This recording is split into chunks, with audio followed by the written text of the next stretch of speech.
Hello साथीहरु नमस्ते तपाईलाई मेरो च्यानलमा स्वागत छ। आज फेरि म नयाँ भिडियोको साथ आइसकेको छु। आज चाहिँ म तपाईहरुमा पास्ताको रेसिपी लिएर आएको छु र आउँदै गरेको साथीहरु दशैंको तपाईहरुलाई धेरै धेरै शुभकामना। सबैजनालाई ह्यापी दशैं टु अल। हजुरहरुले मलाई जहाँबाट हेरिराख्नु भएको छ धेरै धेरै शुभकामना दिन चाहन्छु। साथीहरु यहाँ चाहिँ मैले आधा केजी पास्तालाई लिएको छु।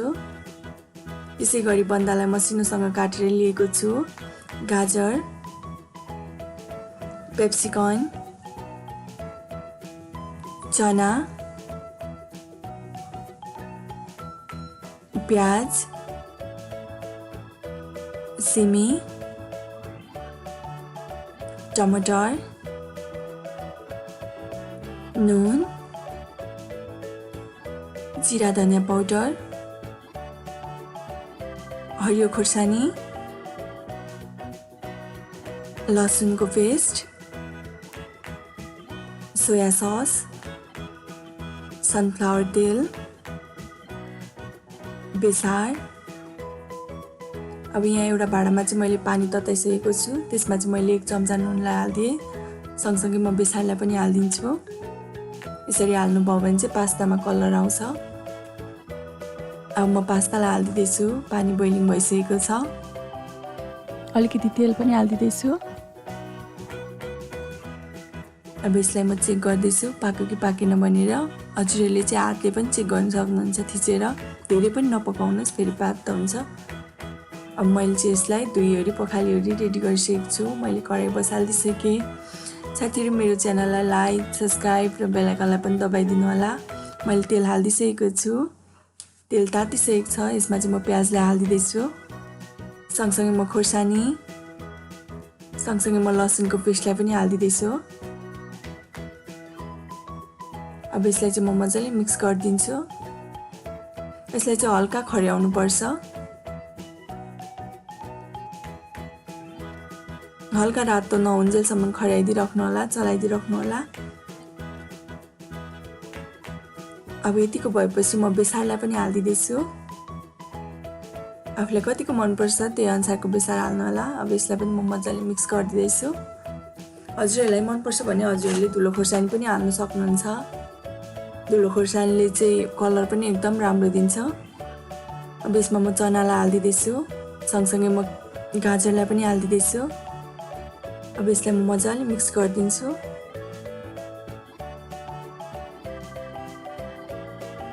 मजाले चलाइदिनु। यो चाहिँ अलिकति पाक्न टाइम लाग्ने भएकोले मैले यसलाई अलिकति अगाडि हालेको छ। अब यतिको भएपछि हजुरहरुले यसमा आफ्नो स्वाद अनुसारको नुनलाई हाल्न सक्नुहुन्छ। सँगसँगै म जिरा धनिया पाउडरलाई पनि हाल्दिदैछु। अब यसलाई पनि म मजाले मिक्स गर्दिन्छु।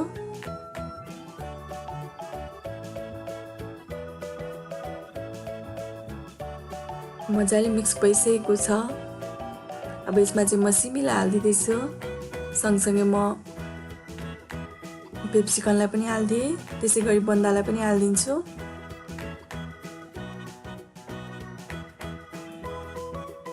अब यसलाई पनि म मजाले मिक्स गर्दिन्छु।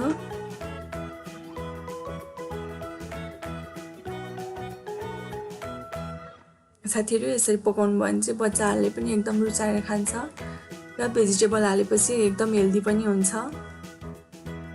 यसलाई मैले मजाले मिक्स पनि गरिदिसकेको छु। जतिसक्दो चलाइदिराख्नु होला यसलाई ताकि मरमसलाहरू सबैतिर पुगोस्।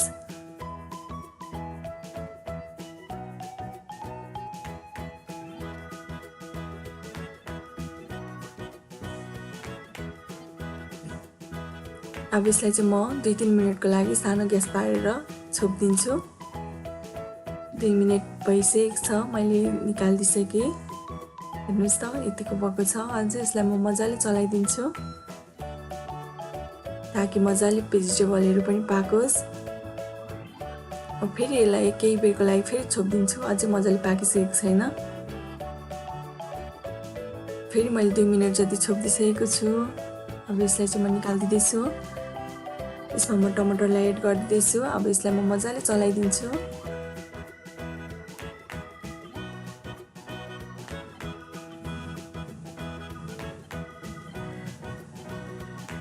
हेर्नुहोस् त मजाले पाकिसकेको छ। मैले चाहिँ यसमा अलिकति टेस्टिङ हालिदिएको छु। टेस्टिङले चाहिँ स्वादलाई एकदम टेस्टी नै बनाउँछ।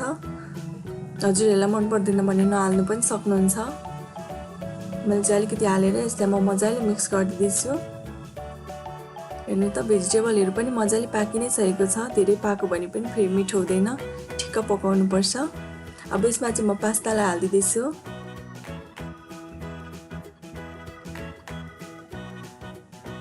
अब पास्ता पनि मैले हालिदिइसकेको छु। यसलाई पनि म मजाले मिक्स गरिदिन्छु। यसलाई चाहिँ मजाले मिक्स गर्नुपर्छ। मरमसलाहरू सबै पास्ताभित्र पनि छिर्नुपर्छ र पास्ताको टेस्ट एकदम मिठो हुन्छ। मजाले यसलाई मिक्स गरिदिइराख्नुहोस्, चलाइदिइराख्नुहोस्। जति मजाले चलाउनुहुन्छ त्यति मजाले मिक्स हुन्छ।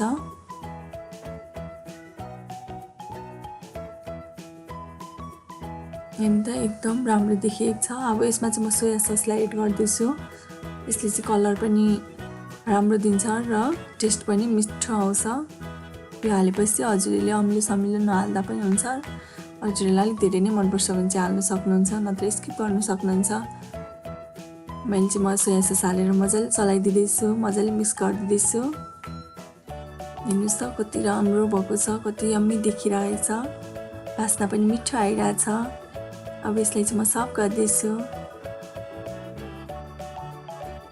तातो तातो पास्ता एकदम मिठो हुन्छ साथीहरू। खाजाको रूपमा खाँदाखेरि बच्चाहरूले पनि एकदम रुचाएर खान्छन् र हामी ठुलो मान्छेलाई पनि एकदम मिठो लाग्छ।